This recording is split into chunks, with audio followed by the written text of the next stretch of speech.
Mesdames, Mesdemoiselles et Messieurs, bonsoir à nouveau, bonsoir à toutes et à tous.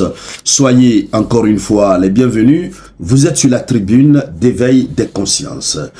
Cette élection de Donald Trump à la tête de l'État américain est en train de créer un véritable désordre du côté de l'Europe.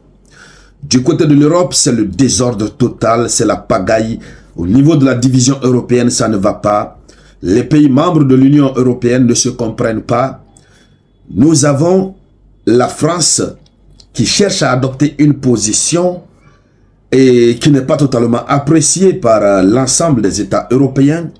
Ce qui fait que l'attitude même que Emmanuel Macron avait adoptée dès le départ, et ça a un peu plus fatigué Ursula von der Leyen, je crois c'est comme ça on va prononcer, la présidente de la Commission de l'Union européenne. Ça a fatigué certains membres de l'Union européenne qui ne comprennent pas la démarche de la France.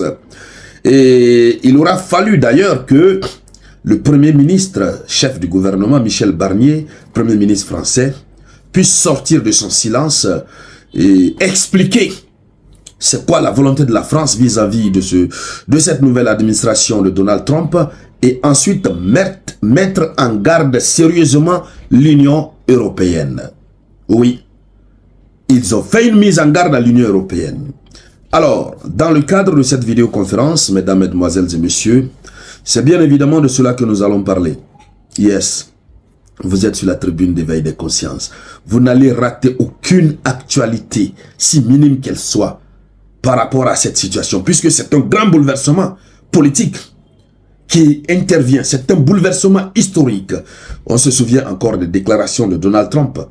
On connaît l'homme et on connaît l'impact de l'Amérique sur l'Europe, sur l'OTAN. Force est de constater, de reconnaître d'ores et déjà que les armes fournies à l'Ukraine, 80% proviennent de l'aide financière des États-Unis d'Amérique. Ça, c'était une petite parenthèse. L'Union, au sein de l'Union européenne, ça ne va pas. Le pire d'ailleurs, c'est que vous avez la Hongrie de Viktor Orban qui va recevoir demain 49 États de l'Union européenne pour pouvoir faire péter les champagnes à la victoire de Donald Trump. Or, en réalité, l'Union européenne n'est pas du tout contente puisque leur candidat, Kamala Harris, Donald Trump lui a fait la chose. Alors, allons-y donc dans les profondeurs. Merci de partager cette vidéoconférence au maximum. Je vous dis, l'actualité est très intéressante. Nous sommes en face d'un bouleversement historique. Beaucoup n'arrivent pas à croire. Beaucoup n'arrivent pas encore à comprendre.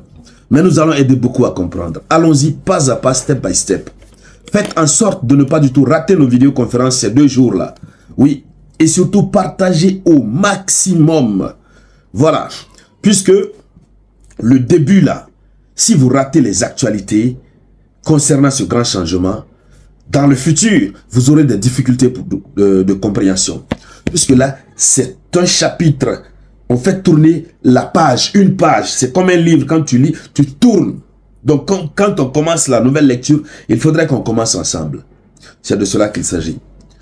Pour tous ceux qui tombent sur ma vidéo pour la première fois, merci de vous abonner et surtout activer la cloche de notification.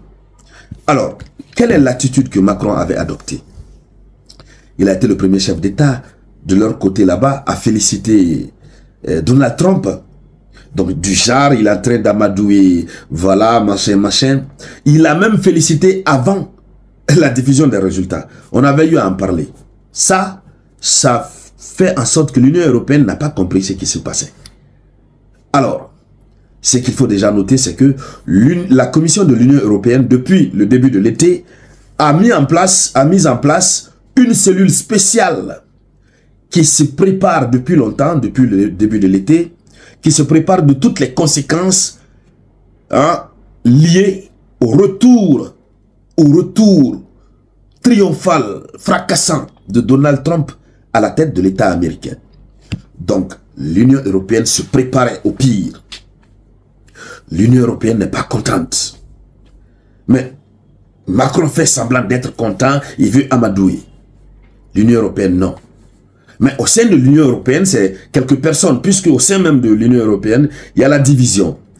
Quand vous prenez l'Allemagne, l'Allemagne n'est pas d'accord avec leur idéologie.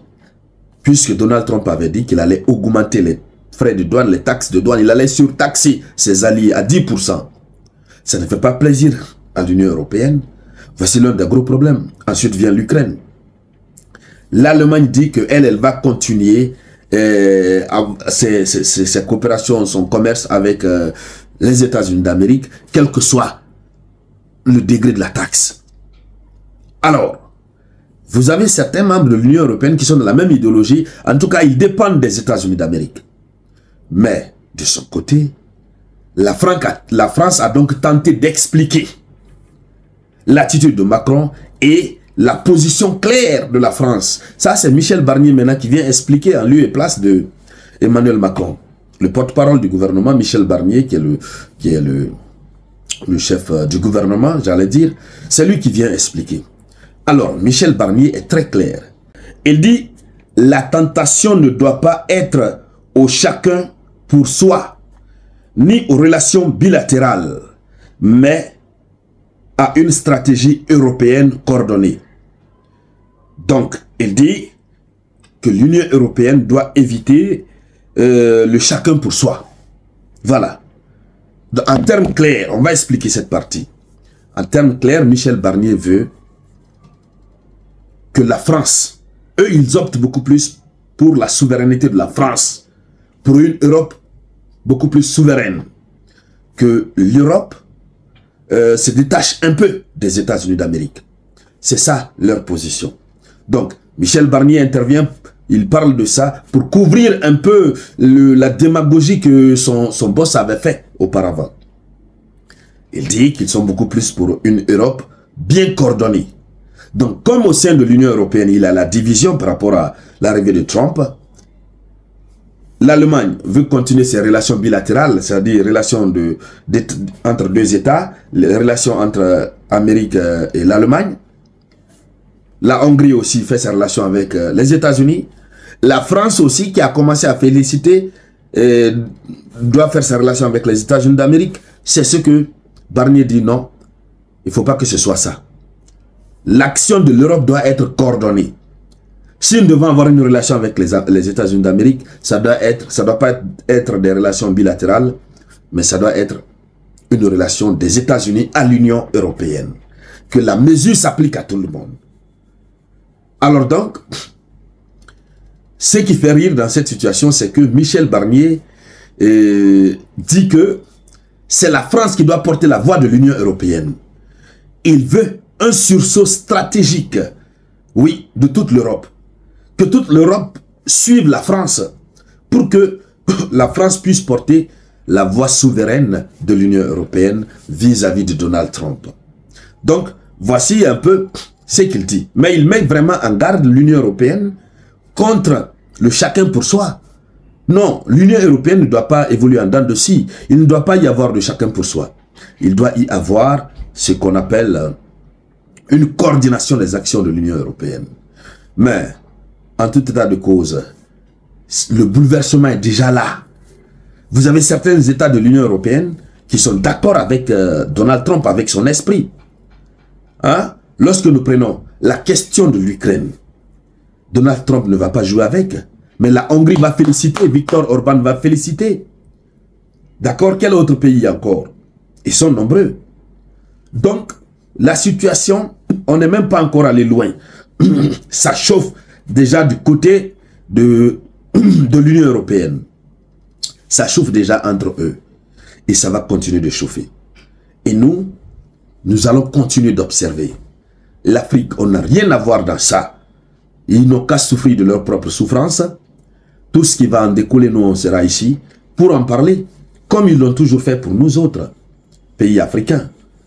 Donc, mesdames, mesdemoiselles et messieurs, voici la situation qui se passe du côté de l'Union européenne. Le Big Bang qui est entre l'Union européenne et la France.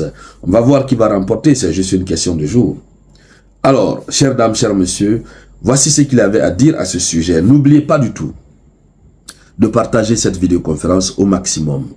Voilà, je vous ai dit qu'on ouvre un nouveau chapitre. C'est un nouveau chapitre qui vient de s'ouvrir. Et il faut être aux aguets. Il faut très bien suivre les premières décisions, les premières déclarations. Cela vous permettra de mieux comprendre ce qui va se passer dans les jours à venir. C'est pourquoi toutes les premières déclarations, on prend le temps de les décortiquer ici. Et donc, merci à toutes et à tous. C'est un honneur et un plaisir pour moi de vous servir ici. Merci de partager la vidéoconférence au maximum. Je vous reviens tout à l'heure avec de nouvelles actualités. C'était la voix de votre unique samouraï.